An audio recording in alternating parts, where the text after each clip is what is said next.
There is a time that that brings me back, right? And it's a little bit recent, more recent to you guys, of course. Yeah. I think Control came out in 2017.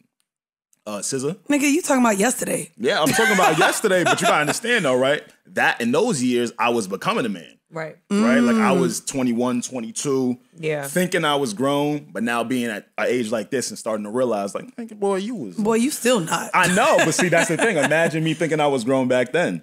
And in 2017, when Control dropped, I remember being in love. And I was in love, but it was a toxic relationship. You know what's crazy? Yeah. I want to ask you too, Bridget. Yes. And even you now at 25, were there any healthy relationships in your 20s?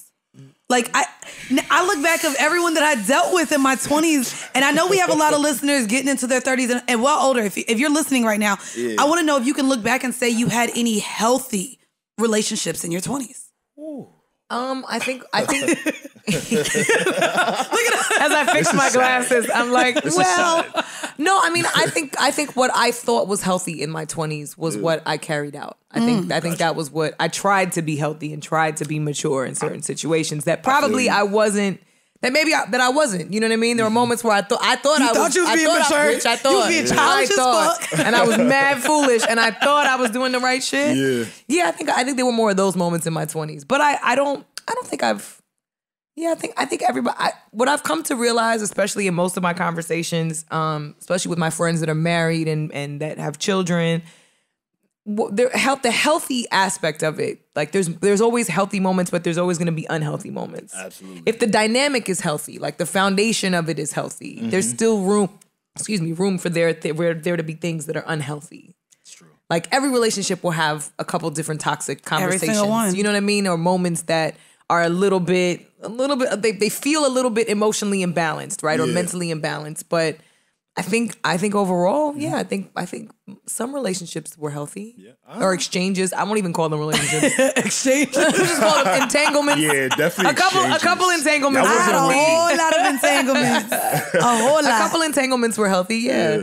Sure. Okay. I ain't mad at it. Do you feel like your relationships were healthy? No. You know what's crazy?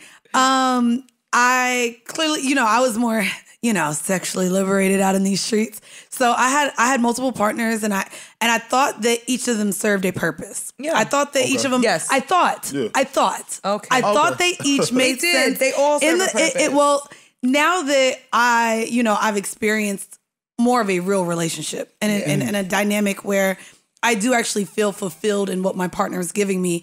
I'm able to now look back and realize how unfulfilled I was. Wow. And I think that that's the thing in your 20s. You just want to show up as no, I'm ready for this. I want a relationship. I'm ready to be your girlfriend. I can do all these things I promised.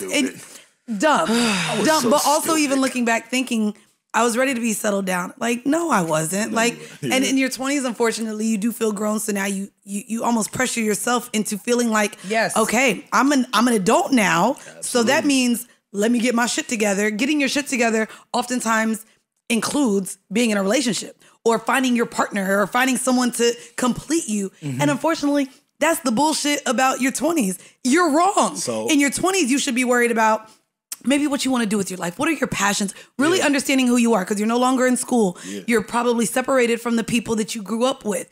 And now your life is changed. So everything you're saying is what resonated with me when I listened to Control, right? Because she has a song on there called 20-somethings. And she showed up. She showed what? And in 2017, I was living in Atlanta for like 3 months with the person I was dealing with. Okay. And I was working for Queen Latifah on her production company, Flavor Unit. Wow. So I was working for a movie on Netflix that starred Mike Epps, Tiana Taylor. That's amazing. Crazy. I'm the cameraman. Like, this is crazy. Like, I thought I wanted to be a cameraman. Well, you're close. I mean, you're screaming.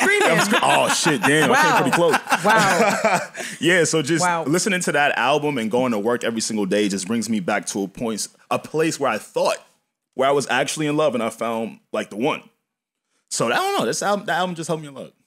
And you playing it right now. So you trying to get me off feelings? Wow. I mean, yeah, we can turn that. I'm over here. I'm over here. Yeah, you over here. Hold on. Trigger happy. Turn that shit off. Oh, wait. Was that going to trigger? Oh, my bad. I'm about to trigger. Trigger. Now, when I said music, I wasn't like, damn, go back to a sad time in your life. But isn't that what music does, right? It does. So every time I hear yes. Control now, I am picturing myself in love, even though I'm single as shit.